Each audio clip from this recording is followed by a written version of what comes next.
ब्रह्मा कुमारी संस्थान के अंतर्राष्ट्रीय मुख्यालय शांतिवन में आयोजित 4 दिवसीय वैश्विक शिखर सम्मेलन का भव्य आगाज हो गया है। सम्मेलन के स्वागत सत्र में देश दुनिया से 6000 नामचीन हस्तियों की उपस्थिति में स्वयं असम के मुख्यमंत्री डॉक्टर हिमंत बिश्व शर्मा ने शिरकत की।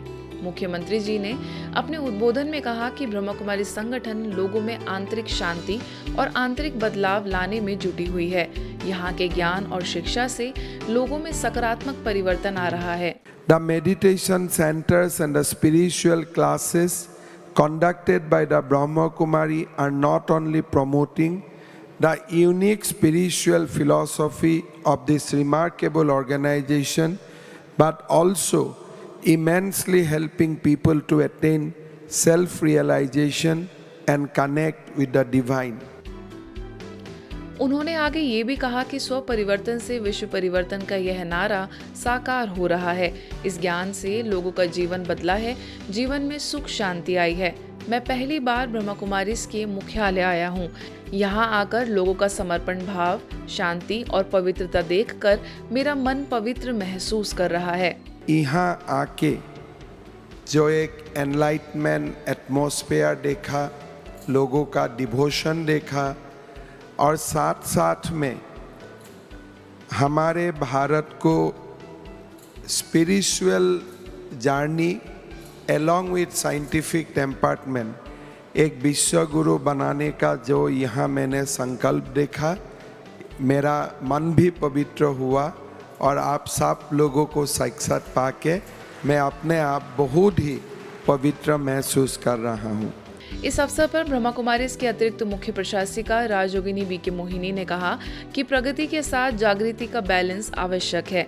नई सोच नहीं है तब तक परिवर्तन नहीं हो सकता।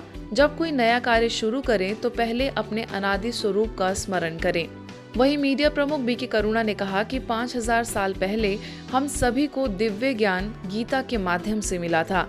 आगे संस्था के कार्यकारी सचिव एवं इस कार्यक्रम के ऑर्गेनाइजिंग सेक्रेटरी बी के मृत्युंजय ने सम्मेलन के उद्देश्य को स्पष्ट किया। प्रगति के साथ साथ अगर जागृति का बैलेंस, इनर अवेकनिंग, जब तक नया सोच नहीं है, न्यू थिंकिंग नहीं है, तब तक परिवर्तन नहीं हो सकता।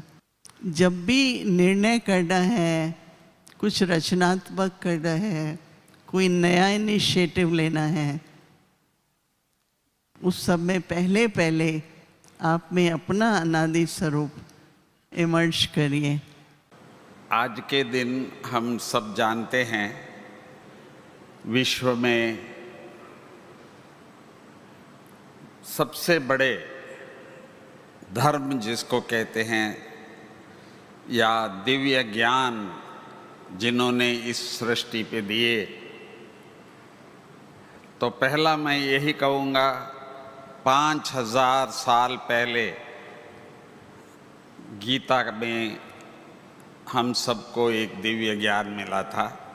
समानता की भारत, गरीबों को अमृत पिला करके उनको अमर बनाने के भारत, ऐसी भारत बनाने के कनस जो बाबा ने देखा था, उसका कार्य अभी आध्यात्मिक के माध्यम द्वारा और आर्थिक के माध्यम द्वारा और एक समानता के माध्यम द्वारा, विकसित भारत के माध्यम द्वारा हम सबको साथ में जोड़ करके करा रहे हैं। इसके लिए हम सब मिल करके उस कार्य को संपन्न करेंगे।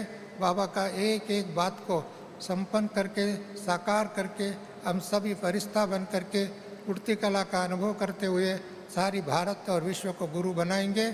मुख्यमंत्री जी ने अपने आगमन पर सुबह गार्ड ऑफ ऑनर की सलामी ली। इसके बाद काफिले के साथ प्रकाश स्तंभ पर पहुंचकर संस्था की पूर्व मुख्य प्रशासिका राजयोगिनी दादी प्रकाशमणि जी द्वारा की गई सेवाओं की जानकारी ली और उन्हें श्रद्धा सुमन अर्पित किए। आगे मुख्यमंत्री जी ने दादी गुलजार जी की स्मृति में बने अव्यक्त लोक पर जाकर समझा कि कैसे दादी जी ने 50 सालों तक परमात्मा संदेश वाहक की भूमिका निभाई है। इसके बाद शिव भोलेनाथ के भंडारे का अवलोकन किया एवं सौर ऊर्जा से भोजन बनाने की प्रक्रिया को समझा। आगे उन्होंने संस्था की मुख्य प्रशासिका राजयोगिनी दादी रतन मोहिनी जी से मुलाकात की और दादी जी से ईश्वरीय ज्ञान की चर्चा की। दादी जी से आशीर्वाद लेकर उनकी कुशल क्षेम पूछी और कार्यक्रम के पश्चात रवाना हो गए। नेपाल का राष्ट्रीय एवं संविधान दिवस मनाने के लिए नेपाल से ब्रह्मा कुमारी के सदस्य भारत पहुंचे, जहां नेपाल एम्बेसी में संस्था के डिवाइन कल्चरल ग्रुप द्वारा स्वागत नृत्य से लेकर नेपाली संविधान के गीत समेत अन्य कई गीतों पर शानदार प्रस्तुतियां दी गई। भारत और नेपाल की संस्कृति सभ्यता एक दूसरे के पूरक रही हैं, लेकिन पिछले कुछ वर्षों में इसमें उतार चढ़ाव आया है। यह आयोजन भारत तथा नेपाल की संस्कृति और एकता को प्रदर्शित करने का शानदार प्रयास था। इस मौके पर मुख्य रूप से कई देशों के एम्बेसडर्स और डिप्लोमेट्स उपस्थित हुए। वहीं भारत के संसदीय कार्य मंत्रालय के राज्य मंत्री वी मुरलीधरन, नेपाल के पूर्व उप प्रधानमंत्री सांसद प्रकाश मान सिंह अपनी पत्नी सृजना सिंह समेत विशेष रूप से शामिल हुए। आपको बता दें, भारत में नेपाल के राजदूत शंकर प्रसाद शर्मा द्वारा ब्रह्मा कुमारीज को आमंत्रित कर यह आयोजन किया गया था, जिसमें संस्था में नेपाल की निदेशिका बीके राज, वरिष्ठ राजयोग शिक्षिका बीके किरण समेत अन्य कई सदस्य उपस्थित हुए। वैश्विक शिखर सम्मेलन से जुड़े हर अपडेट के लिए बने रहिए हमारे साथ और देखते रहिए मधुबन न्यूज।